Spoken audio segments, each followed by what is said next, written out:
दसो सजना किवें भुल जाइए अपने पिंडां थावां नूं। दसो सजना किवें भुल जाइए अपने पिंडां थावां नूं। देसी रीत रवाजां नूं ते रब वर्गियां मावां नूं। किवें भुल जाइए बचपन जेड़ा पिंड विच रह के बीत गया। हार गया साडा पंजाबी विरसा पर ए फैशन जीत गया। निक्के निक्के हुंदे सी मां ने उठाना कंध दे उत्तों फड़ के जी, ले पुत्रा फड़ ले कैदा आ मसीतों पढ़ के जी। मसीतों पढ़ के घर नूं मुड़ना, मां ने दुध मदानी फेर लैनी, बई रोटी दही लस्सी मखणी उत्तों होर देनी। लस्सी लैण लई आई गवांढण गल्लां करन लई घेर लैनी। पिंड विच एक स्कूल हुंदा सी जिथे पढ़न लई जांदे सी।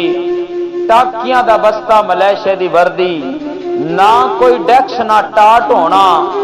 बोरी घरों ले जांदे सी, जुमे दी एक छुट्टी होनी मुरब्बे चलदा वेलना जी।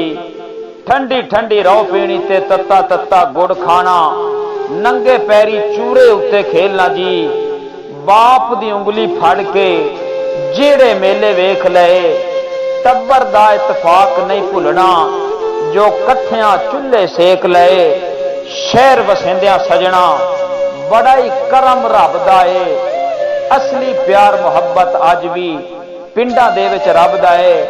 हरनी वर्गी अख नहीं भुली ते चीते वर्गा लक नहीं भुलिया, सानू हाले तक नहीं भुलिया।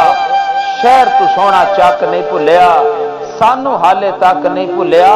शहर तू सोहना चक नहीं भुलिया।